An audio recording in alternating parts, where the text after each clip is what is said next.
Welcome to the sit down. I'm your man Rod Love, and with me tonight is Sister Wynn.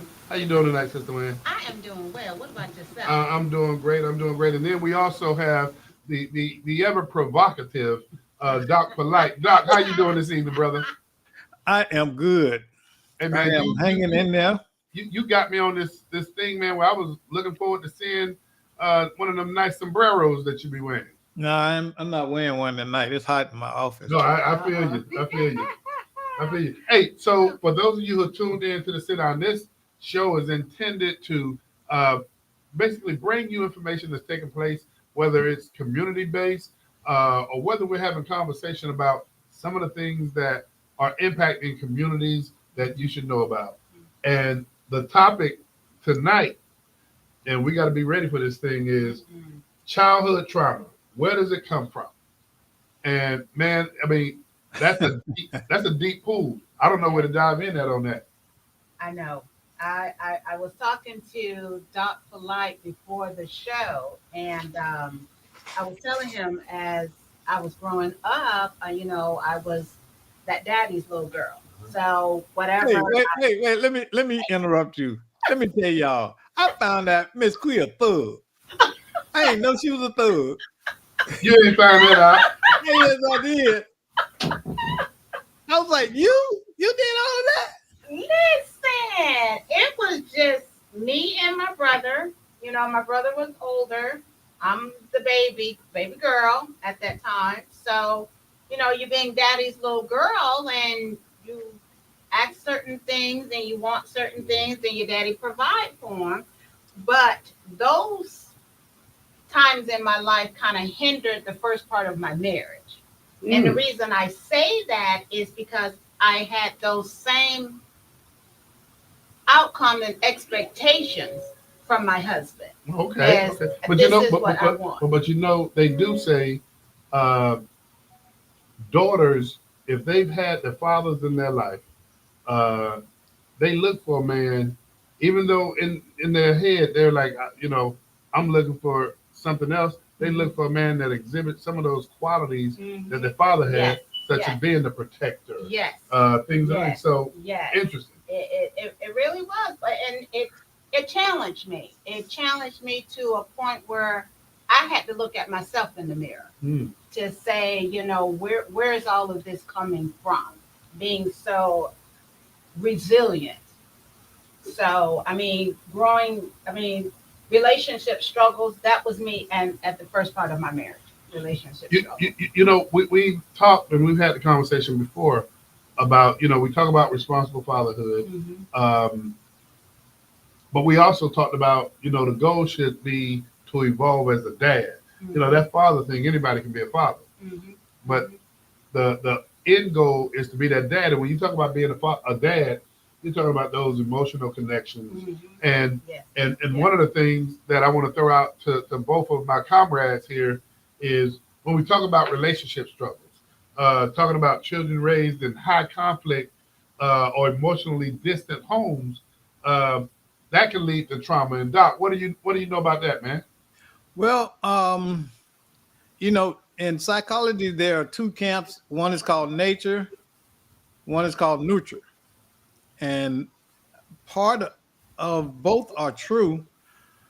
I tend to line up on the neutral part because I really think that our behavior is always rooted in what we observe. We don't know anything, and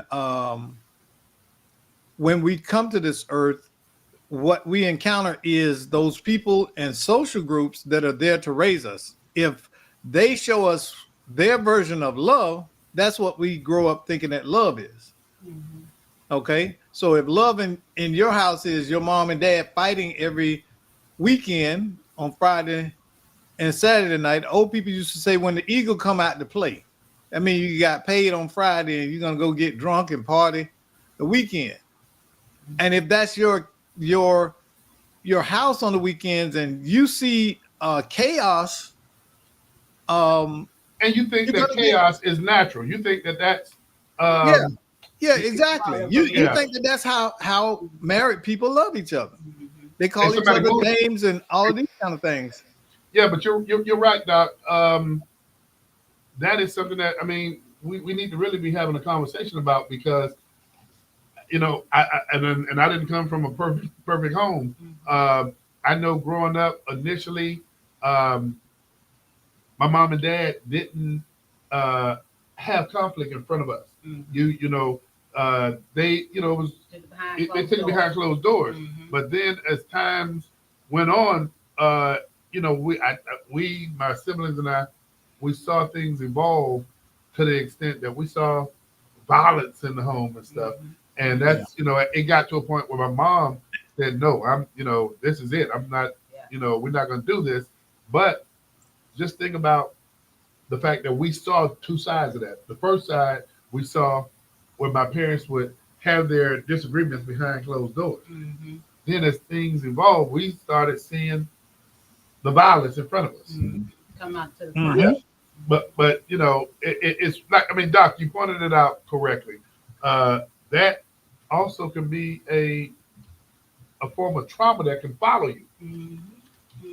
I sit back and I think the Responsible Fatherhood Initiative. I love it, and I'm also thinking why we don't have a woman's initiative. Ladies go through it as well. I got a response to that. And We go through. But Doc, you heard what she asked? Uh-huh. I'm gonna let Doc start first, and I'm gonna come back behind Doc. She said, "Why we don't have a woman's initiative that mirrors that?" So, Doc, I want you to take that first, and then I'm gonna come behind. Honestly, because y'all do pretty good. Man, that was If what. you- So If, you if, steal if my you thunder, if Doc. you look at many of the community initiatives, they are tailored toward women's in our community. Well, not just tell it, Doc. Led by. Right. Led by. Exactly. Doc, you stole my thunder. Next time, Yeah, I'm because not gonna let and Doc men are not as expressive as women concerning issues that they face. We have been taught to buck up, Yeah. and tough it out and don't whine about it. So as a result, when we do have problems, that even if they're overwhelming, we don't seek help because we've been taught to think that that's not manly. You're right. Hey, for those of you who are tuned in to the sit down, we ask that if you have something that you want to contribute to this conversation, please dial in and join us. That phone number is area code 407-921-6195. I'm sorry, Doc. Yeah. So we see that constantly, and it's not anybody's fault. It's just the way that things are in our community, and we have to change those narratives. We've got to begin the process of understanding that we have to change the things that don't work for us. Period. Hey, and you know what? And I don't want to give the impression that Doc and I are speaking for all the communities across the United States as it relates to men. Somebody might say, be more specific about Black men, but just men in general. So Doc and I don't speak for all the communities because I'm sure there's some great things going on. But what Doc and I am speaking to is unfortunately what we don't see here in our community. But this is the thing, and I'm glad you pointed it out. It's not just Black men; it's men in general. Yeah. Take for example, let's talk about television commercials as they portray men. Most men, the woman seems to be the one who has the knowledge, and she almost treat the husband like a son, and he will appear helpless and out of touch, doesn't know what to do with the kids and all of this kind of stuff. That's a narrative. That's a narrative that has been reinforced and projected well over the last 25 years, that men are somehow not capable of keeping kids. We can't keep house. We're helpless without our wives telling us what to do, when to be there, and whatever. Now we got a whole two generations of young men that have been exposed to that, and so guess what? They follow that. Well, let me ask my mom. You know, you 30 and you still calling mom. How do I go pay my cable? You Hey, know, and so that doesn't bode well. Now we are facing a male crisis in this country. I still I understand what you're saying, but I still believe there's women out there that needs this also. I don't disagree with you at all, but boy, y'all women are really leading when you talk about being instrumental in communities, being advocates in We communities. are. The Responsible Fatherhood Initiative is as you already know, Miss Wynn, it focuses on a number of areas. One of them is a man's responsibility to support his child Mhm. and vis-a-vis uh, financially. I was going to say child support first, but it shouldn't get to child support when you know you have a child Right. to support. Right. Right. But that's one of the things, and that's not to say that women don't pay child support too, because they do, because they do. But I think from a Yeah, but stereotype, child support is not parenting. you're right. You're right. Mhm. You're absolutely right. For far too long in our society, being we focus on being if he's not paying, he's a deadbeat dad. Mhm. Okay, so we look at the money first. And we should. And to tell you the truth, there's a lot of dads out there who are just as impoverished as the mom and the kid. But that doesn't mean that he can't be an effective father. Fathering and child support are two entirely disconnected phenomena. You don't need that be rich to be a great father. Well, then let's wrap this up into what we're talking about when we talk about childhood trauma and we talk about relationship struggles. Mhm. And I'm no expert on it. I mean, not by any means, but when you talk about relationship struggles, and we've talked about certain abuses in households, um, trauma as it relates to seeing violence in the Mhm. household, and as Doc talked about earlier, whereas if that's all you've ever seen, You think it's the norm. you think it's the norm. So when you get out and have a relationship with somebody, you think it's all right. Right, yeah. Yeah. So, Yeah. but it grooms you for dealing with you see all of this going on. Okay, you see your parents um, with a very contentious relationship, and it brings up in you. It can breed mistrust, Yeah. fear of being intimate, or even a partner who chooses or you choose based on what you see in your home. You might choose a person who portrays your father or your mother. You know what I'm saying? Mhm. And that is the thing, and it's very easy to slip into, because I can tell you now, and I'm like Miss Quee. I wasn't no innocent lamb either. And I used to have this thing about all she needs is a good man, and I'm a good man. Mhm. So young women I would meet, I'd always be trying to help them or father them or whatever. I thought I had to rescue them. Mhm. And so that became my pattern early on. I was like collecting stray animals, Mhm. so to speak. People who were emotionally unavailable, emotionally damaged, and might have poor self-esteem. Mhm. And I was attracted to that because I wanted to. I guess I saw myself as someone who was a rescuer. Mhm. Okay, but you have to learn when things are not beneficial to me. I thank God I woke up and figured out, hey, Yes. You can't do that. Their issue is beyond you. They had that issue before you met them. It's Mhm. not just going to dissolve because they met you. And Doc, I'm glad you brought that up because I mean, Doc is just talking about clearly uh, emotional instability. Yeah.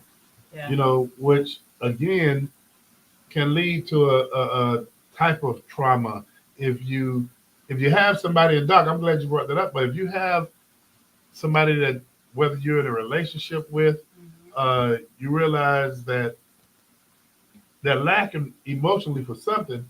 Well, you have people that take advantage and manipulate Yeah. situations like that. Mhm. That's traumatizing It is. because Yeah, It is. the end result's Yeah. not going to be good. Yeah. yeah, because you're going to fear uh, trusting them. You can't allow yourself to trust that person. Think about this.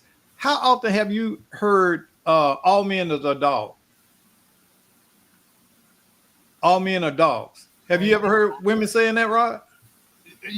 We all have heard that kind of stuff, but we've Okay, heard the same but but thing, vice but wait, versa. Yeah. Yeah. but now think where it comes from. Think about the origins of that idea and concept. Somebody was hurt bad. Somebody was taken advantage of bad. Mhm. Somebody, the sins of what this guy did over Mhm. here is Rolling following on. every other Yeah. guy Yeah. in Yeah. that person's relationship. Yeah. Now think about this: a young girl growing up and hearing her mother say this because her daddy got two other families in town, Mhm.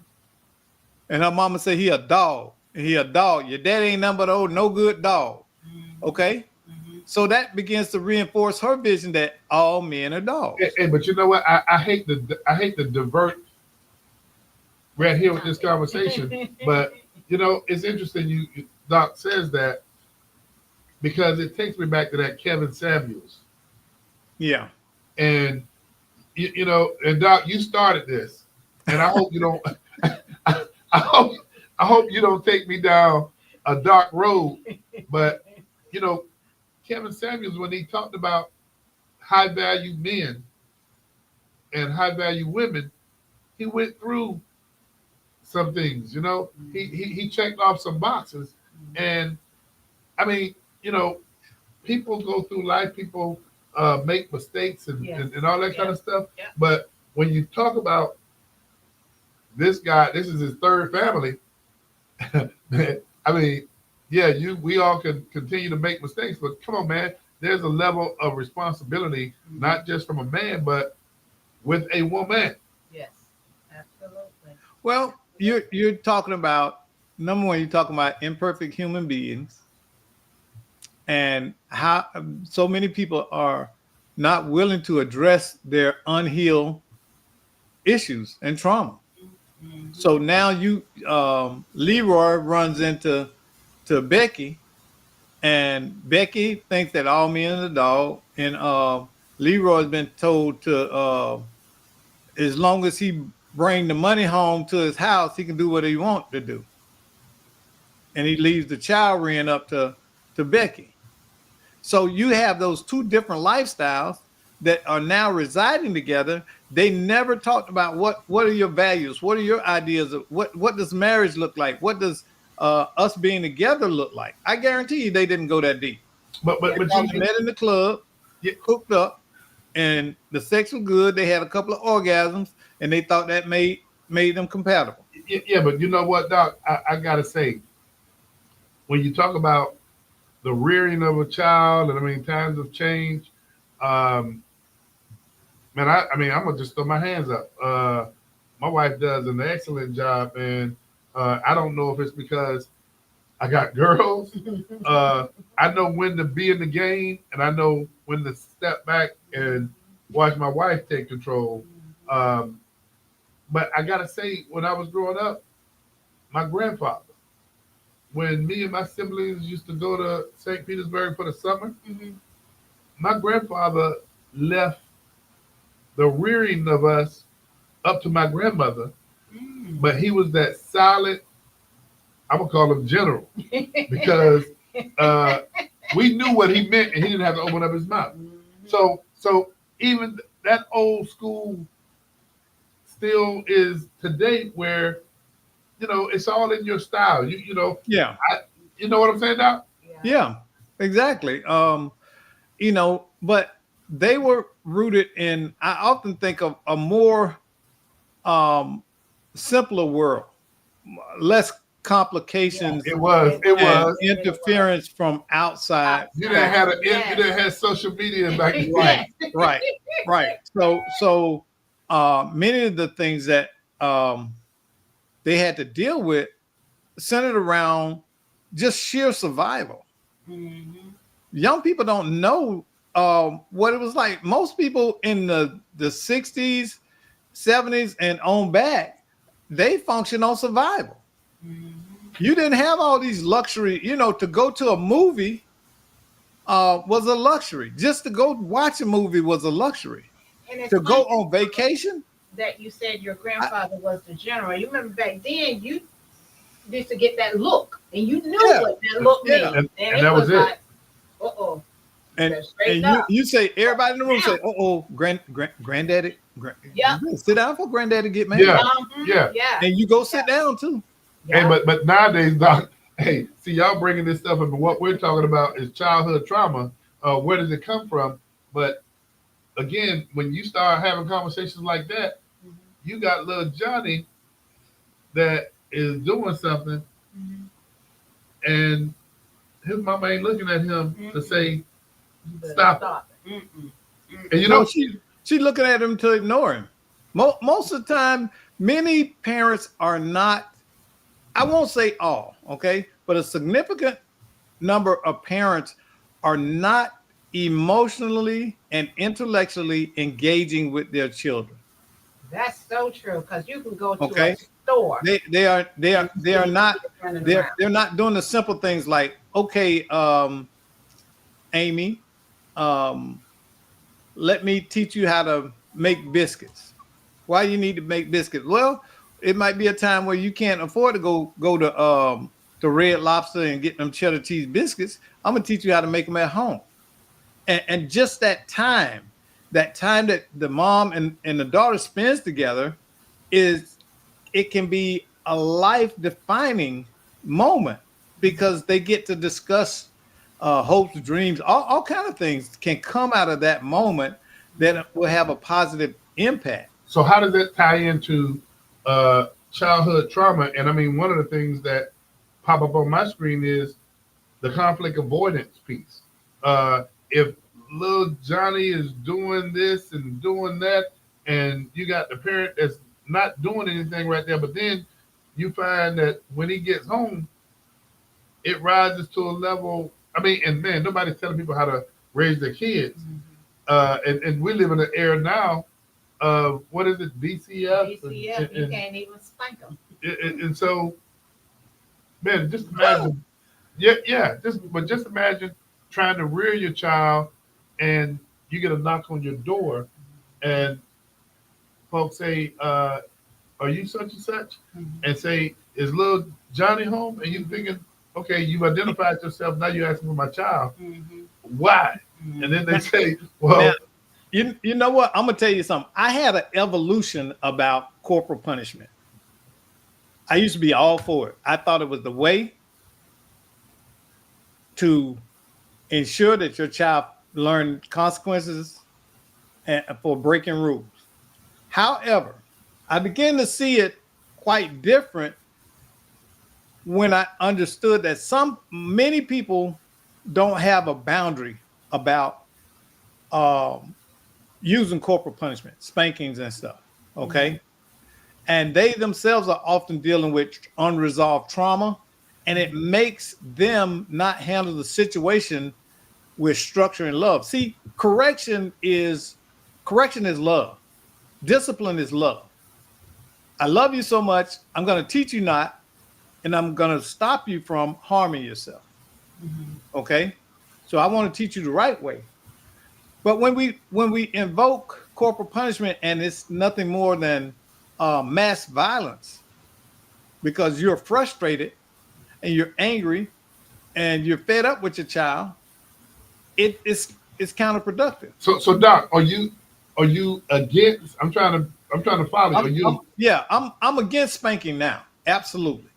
okay? It is not a long-term effective way to discipline or change a child's behavior. I hear you. I hear you. And a lot of folk, including myself, um, will probably argue that point to say that if corporal punishment were engaged, and I'm saying properly used, you might not see the high population that you see over at the Orange County Detention Center. Well, When you say mass violence, when you say mass violence, Doc, here is the thing. God, you and I both have worked in juvenile justice. We know that many of those kids in there are what? They're beaten at home. A large percent of those kids are beaten or have violence enacted against them at home. I would say this, Doc. I would say this because I don't know. I mean, I'm not, you know me, man. I like to go with empirical data. I would say that a lot of those kids in the detention center, they're traumatized because a lot of them come from communities where they see violence take place every day. Right. Not saying that it's violence perpetrated against them in the home, but when you talk capital punishment, and I would just say, with both my daughters, they knew when what is that Bible verse? Spare the rod. Spare the rod, spoil the child. Yeah, they knew, but that's out of context. No, but that's a whole nother conversation. But bottom line is, I'm not against corporal punishment. I think when you let a child know their boundaries, and I'm not saying abuse. That's I mean, the difference. you know, yeah. And it was good enough for a whole several generations. Yes. Several generations. So I mean, and the rod came in the form of a belt, a switch. Now I do draw the line down when you hear about people pulling out extension cords and that kind of stuff. I draw the line there, but I think corporal punishment, when you exercise it and the child understands why this is happening. But they always say you really don't whoop a child if you're that angry. Yeah. See, okay, and see that being that angry, that's when you can hurt a child. Let me tell you about that phrase: "Spare the rod and spoil the child." We got time. You open up the can of worms. But no, because a lot of time, what is happening is that we get information, while it may sound profound, is absolutely incorrect. The phrase really arises from the shepherd. The shepherd had a long rod, right? And on that rod, what did it have? When you see a shepherd's rod, what does it have on the end? And you see like a snake. What is the shepherd's rod? Come on, y'all done seen a 1,000 Bible illustrations. A shepherd's rod has a hook on the end. Okay? And that hook was for what? Holding it? No. It was for hooking a sheep and correcting its path, pulling it back into the flock. Did you know that? Didn't know that, but here's the terminology that I understand. You know, when you talk about spare the rod, spoil the child, means that if a parent does not discipline a child, symbolized by the rod, like a shepherd's rod for guiding sheep, the child will grow up spoiled, poorly behaved, or lacking self-control. It comes from, you know, and so the thing morphed into hitting the child, but the shepherd does not beat the sheep; it guides it back to the right path. And when you spare the rod, what it's talking about, you're not guiding that child on the right path. Bring them back, pull them back with the rod of correction, and that means whatever is in place, teach them the right way. Don't let them just go off. So you have that right place for us was that rod. Yeah, and it came from the interpretation of disciplining a child so that they know right from wrong. Wrong. Now, Mhm. now Right. you have certain other disciplines, some that Doc comes from because Doc is on that counseling side and he understands this. Mhm. But you have other disciplines, and I've known it all along that you have people that have children, and even before they have children, they decide with their mate we're not gonna discipline our child through corporate. Mhm. I mean, you Right. got some parents, and I'm not saying anything. Punishment. Yeah, I'm not saying anything is wrong with that. People have different styles, whatever works for them. Whatever floats your boat. Yeah. So I And mean, then like I said, and every child is different. Yes. that Now is true. I got 3 kids. That boy, and Rod always hear me talk about that boy. My son was the baby. Now I couldn't spell a rod, a stick, or a brick with him. Cause hey, he was just into everything. Okay. And many times he still didn't get spankings like that, but he got those swats coming up. Now my middle daughter, she is 38. Never got a spanking. Mm. The older one, now she got some spanking when she was a little girl. Then one time when she was 16 and uh her room was on the other end of the house and it had a door and she snuck out Mm. and we were livid. And then she came back home and mouth off to her mom. And I wasn't standing for that. so what did you do? What did you do? I popped in her mouth. Hey, but that was Not punching her now, but like the but that was pre being against oh yeah, corporate yeah. punishment. I told you. I used to believe in putting the rod. Doc made me go and do my own little quick, research because when Oh, you Doc, found out I'm right. Not right, ain't no, no, no, I didn't find out you're right. No, hey, Hey, because you don't never want. Hey, you don't never want to give me credit, no, boy. I give him, hey, not like I gave him credit for the hat he wore last week. Oh, The hat, see, the hat he wore the week before. but I know gave- what I'm talking about. It does say that. Where'd you go to the Google? But no, I didn't go to Google. But then I also went deeper. And this is something that I guess some people may say it was self-explanatory, but I've never actually seen it in writing. But it goes into saying whoever spares the rod hates their children, but the ones who love their children are careful to discipline them. So, Right. you So know, what's discipline? What does it mean to discipline? What does it I mean to guess, discipline? I guess, And that scripture, that's Proverbs 13:24. He spareth his rod, hateth his son, but he that loveth him chastise him with betimes. So the rod symbolizes I authority, don't know correction, and discipline. Not beating somebody. It means setting those standards in place. Okay? Mhm. When a rod, you can think of as the rod metaphor as having guide rails. Okay, guide rails. guide rails. That's what that is. Discipline. So if Knowing you go too far over Right. here, yeah, you're gonna hit one of the guide rails and bounce back. That guide rail should be there. what about in families that don't have those guide rails, Doc? What about that?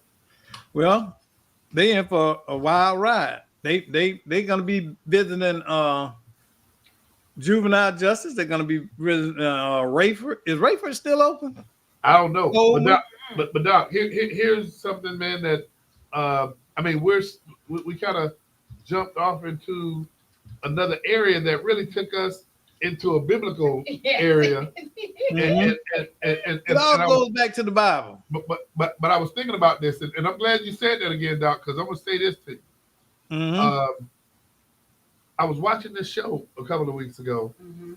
and it was a circle of men, and they invited a couple of younger generation men to sit in that circle, and this circle was a support group. Okay. They were helping each other. They weren't judging each other. Mhm. And then this one brother said what his issue was. He didn't go into any kind of detail. And so the group normally says, hey, how can we support you? Mhm. And so the brother said, well, just pray for me, y'all. And one of the young cats, and it blew me away, but it's true. One of the young cats sat back and say, what about those of us who don't pray? Oh. And it hit me. Oh. It hit me, Doc. Preachers preach, but not everybody pray. No. And so the group said to the young cat, they didn't even judge him for Mhm. saying that. Mhm. What they immediately went to was, hey, well, if you don't pray, just trust that I'm gonna make the right decision on what's happening to me in my life. Wow. Well, if he don't pray, then you just know that he's not going to be instrumental in helping you, because prayer is predicated on what? Belief, And what? Faith. but He here's probably But just you don't have, but you, that's my point. That's my point. He's and not. see, okay, because the church has morphed prayer into a performative stance, most people see it that way. You know, they walk in and the deacon, no, he over in the corner, and the Lord come down right now, and all of that. Okay, they see prayer in that vein, and many people can't perform that way, so they don't pray. Like, that's why they don't pray, because they think that that's prayer. Well, But yeah, prayer but is I don't think these young cats are cursed because they don't pray. I think, we're believers, so it's natural for us. Mhm. And I think a lot of churches, I mean, they already got their audience coming in. Mhm. but Uh, let me but- ask you this. But hold up, Doc. But hold up, Doc. If churches are really on their mission Mhm. and they already know they got a population coming in to support the church, Mhm. I think a lot more of the church's mission. Well, and Doc know this stuff better than me. You too, Queen, because I see you be doing your thing in church with them young people. But I think that by whatever other means, the population of that's out there that are not attached or they don't believe, I think that's what churches should also invest their time into. Whether it's telling the members in the church, "Hey, bring your mission is to make sure 6 people throughout the course of the year, Mhm. you bring 6 people to church with you, Mhm. and let us do our job." Mhm. I mean, Mhm. because I think that's what the mission should be: Yeah. reaching those who are disconnected. Not only Okay, that, I but think let me ask you this. them. Let me ask you this: is belief enough? Is belief enough to save your soul? We're Now, talking about. I'm gonna answer your question. You asked me a question. I'm gonna answer your question. Uh-huh. I think, not what I think, what I feel, what I know is we are not exercising the whiffum, and I don't know if the church is exercising the whiffum enough, because we talk about belief and is the church doing this and doing that. I think we don't exercise the whiffum enough in church, and even what we do with providing community service. Now look at Doc face. But I think also, Doc, it's not. I think a lot of the young people believe, but I don't think they really know how to pray. To pray and practice it, but look at Doc face, because I was waiting for Doc to ask me the See, question. What is see, whiffum? belief What is is whiffum? You didn't belief even is ask me not what is whiffum. belief. Just because you believe don't mean you saved. It's not You're enough. right. But You're The, right. you the, still the haven't asked devil me the right the, question, Doc. the devil believes in God. You still He haven't ain't asked me the right question. what? When I said whiffum, Doc looked like, curiosity, but he didn't ask me the question. The question would have been and should have been, what is whiffum? Tell me what that is. What is with them? Whiffum is, and I think everybody should apply this to whatever you're doing, whether we say it out loud, we feel it inside, and Whiffum is, what's in it for me?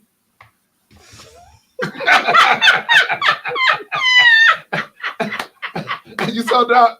I never. Hey, I never saw that response before, Doc. And I speechless. gotta remember that. That's a first, Doc.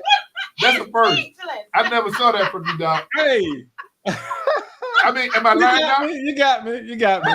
But hey, you're right. And sadly though, that's where so many people block themselves from growing Yes. because they're looking at what's in it for me. And that's their only consideration for doing many things. But you know what? I mean, me and Doc, we've grown to lovingly agree to disagree. And I don't think whooping is a bad thing. I don't think The so more I look either. into it, if people are going to church, it's got to be something in it for them. And what I mean, and Doc, you and Doc know this stuff, and I don't subscribe to say to folk that I don't know church, but I don't know church like y'all know church. And what should be in it for people that's going is your doggone salvation. Yo, that's it. That's what's in it for you. That's it. Because but and I understand the principle behind what you're expressing. I really do. But I think it's problematic in that it's easily to corrupt a person who believes that way. what's in it for them? Why? Yeah. Yeah, why? Why? That's what I want to know. Yeah. Well, because number one, when they develop that mindset, everything becomes about them. They don't have the ability to look at things with an empathetic view and a charitable heart because they are looking for the payout for themselves first. That's their first. But if we're thinking about it from a compensation standpoint, then I understand what you're saying. But if you would have asked Rod Love, president of the Florida Economic Consortium, Mr. Love, what's in it for you, being the president of this organization, I would say what's in it for me is this. I'm driven by my passion. What's in it for me is to know that my organization is impacting kids and communities. What's in it for me is I used to be one of those kids, and my trajectory was changed because I had my parent in my life. I had other folk in my life that surrounded me and provided me with those tools. So it wasn't a compensation thing as it relates what's in it for me. But when you tell people what's in it for me, it automatically puts one in the mind of how do I benefit from this? But that's why we gotta teach it. Yeah, right. Yeah. Because that's the way it comes across. Now I'm with you. I feel the same way. I feel very much indebted to help my community because my community made me who I am. Doc, here's one for you. With a lot of the stuff that you do under contracted services, you know yourself, your value for what you do, you're driven with a passion of commitment to community. Now, if people broke it down to economics, what you do don't even remotely represent what you're compensated for. Yeah. You know, but it comes back to a whippy for you. This is how I think of myself. This is my point of view. I'm in the autumn of my life. There is so much wisdom. There's so much information that I want to pass that on to others to make their path a little bit simpler, a little bit easier as they move down the same path that I have traveled. Why do they need to stub their toe in the dark when I can turn on the light for them and help them avoid that? But guess what, Doc? So, guess what? What you saying, you and I both, I agree with you. What you're saying, but then Doc can be a testament to what I'm about to say. There have been plenty of folk that have said to you, Miss Sister Wynn, that have said to me, and I know they've said it to Doc polite, learn from my experience so you don't have to go down the path. Yeah. But you know what? we didn't always take that advice. Mhm. And what they say about a hard head. Make a soft ass. And so, Doc, I hear what you're saying, but all three of us, But now I have to say this. Now, maybe when I was a teenager, I kind of got caught up in I got to do it my way. But let me tell you, ain't nothing like watching somebody tear themselves up and then you say, I ain't gonna do yeah, I'm not gonna test that theory. You're absolutely right. You know, and I always think about this in relation to crack. Okay. I was in a situation where I was where they in a, beaming up and they talking about you want some? I was like, what? Why would I possibly want to smoke crack? Oh, it's good. I'm looking at you. You're a grown man. You got on flip-flops. You ain't had a shower in a week. Your hair uncombed. You're all bruised up. Why would I want to subject myself to the possibility that a drug will put a hold on me like it's got on you? Yeah. You're right. You know, I always look at that. And it's never people who are really doing successful that try hard to influence you like that. It's always somebody that's struggling that wants you to come down to the struggle ship with them. But that's why you know we have those motivational tools that we hope people use. I mean, whether you're young or old. If you know, we talked to, and you mentioned it earlier, Sister Wynn, when you're saying that you're doing your exit interviews with parents and kids that have received tutoring services, and the tutor, and then you turn it around and ask the parents, what was in this for you? Mm-hmm. And as a parent, what was in it for them was that their child could excel academically. Yes. You know, then you ask the child, what was in it for you? Mm-hmm. You know, we got to get people out of the mindset that whatever's in it for you has to be compensation. Mm-hmm. Right. Compensatory, right. I think the word is. But, you know, for those of you who are watching the sit down, this is a conversation that Sister Wynn and Doc Polite and I have every week starting at 6 o'clock. And we would offer for you to join us. You can join us by phone. But these are the kind of conversations that we got to continue to have. Absolutely. Yeah, and you know, so many of us,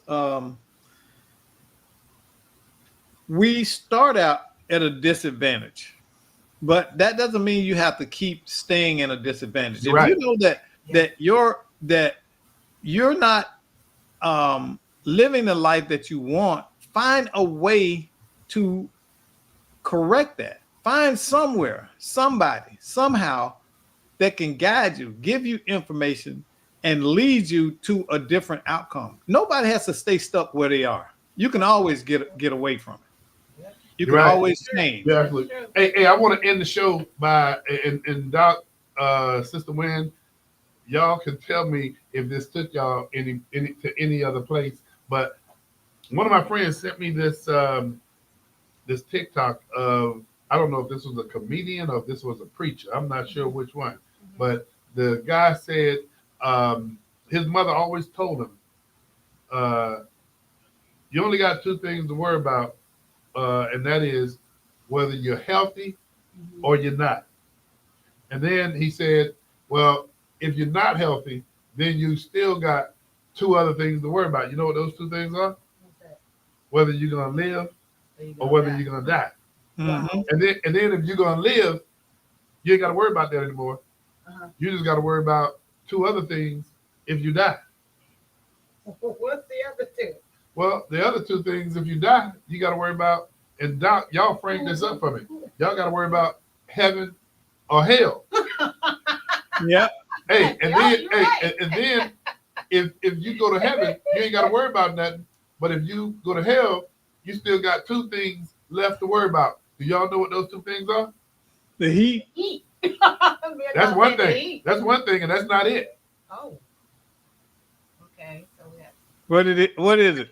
Well, I'm gonna say this, and I'm gonna close out the show. But if you go to hell, the only other two things you got to worry about is crispy or original. This is the sit down. This is the sit down. We join you to welcome us every Monday from 6. Hey, normally it's 6 to 6:45, but we was having too much fun. Hey, Doc, appreciate you, brother. Hey, Sister Wynn, at least I got y'all to kind of get a little laugh out tonight. Hey, Original or crispy. crispy? Hey, Doc, take us out of here, man. We'll see y'all next week. All right.